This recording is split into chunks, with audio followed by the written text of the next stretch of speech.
Okay, so now that we have our departmental goals, we're going to look at organizational goals on a company-wide level as it relates to 5 different sectors. We want to have only 3 to 5 organizational goals, and we would suggest one for each of these sectors: capital, people, organization, marketing, and technology. And so each of these sectors are very important to an organization becoming successful. And we want to ask, what kind of company do we want to be as it relates to capital, as it relates to people, organization, marketing, and technology?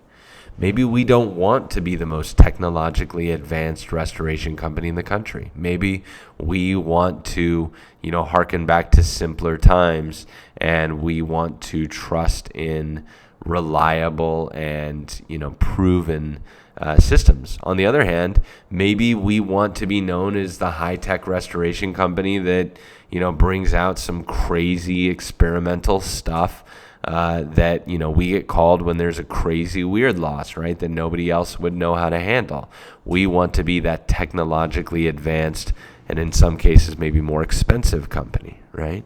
So as we look at this, we've got examples for each type of goal. Capital, as it relates to money or cash flow, we want to know what type of company, right?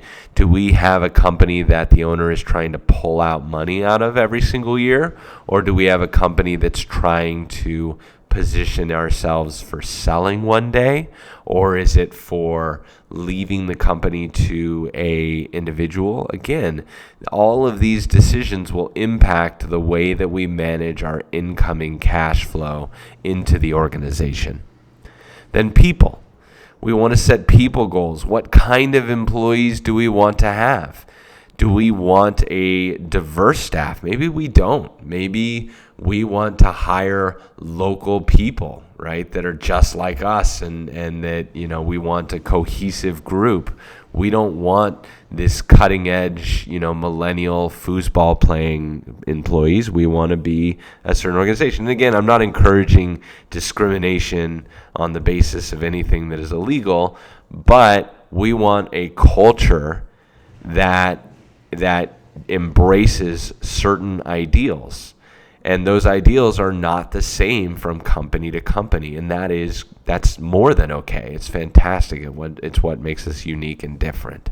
So having a very clear people goal will help with recruiting. It will help with marketing. It will help with messaging.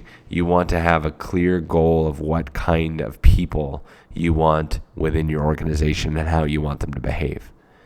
Organizational goals, on the other hand, will deal with the internal structure of those people, with the growth and execution.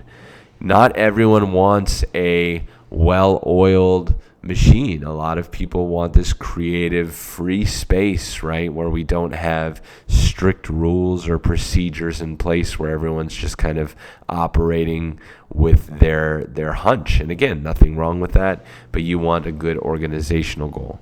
So we've set an example here to create and maintain a business model that is lean and efficient, allowing it to act swiftly and accurately in accomplishing the company's mission. That is a specific way that we want to be organized: lean and efficient. Now, marketing. Marketing, it will speak to how we want to interact with our external customers, with the homeowners or the referral sources. It may be defined by market share or brand image. So we might want to become the premier service provider of choice for commercial end user clients. So buildings, stadiums, building managers, these are the people that we want to work with. I want to become that. And so when I have that very clear objective, we can make decisions as an organization. Does this help us become the premier service provider of choice for commercial end user clients? This will dictate how we behave in the marketplace. Finally, technology, and we already discussed a little bit about how you may want to implement that. You'll also be taking a look in the next few pages at sales goals and major business objectives for those various organizations. So these will be organizational goals. You'll fill out all of them for each of these different sectors within your company.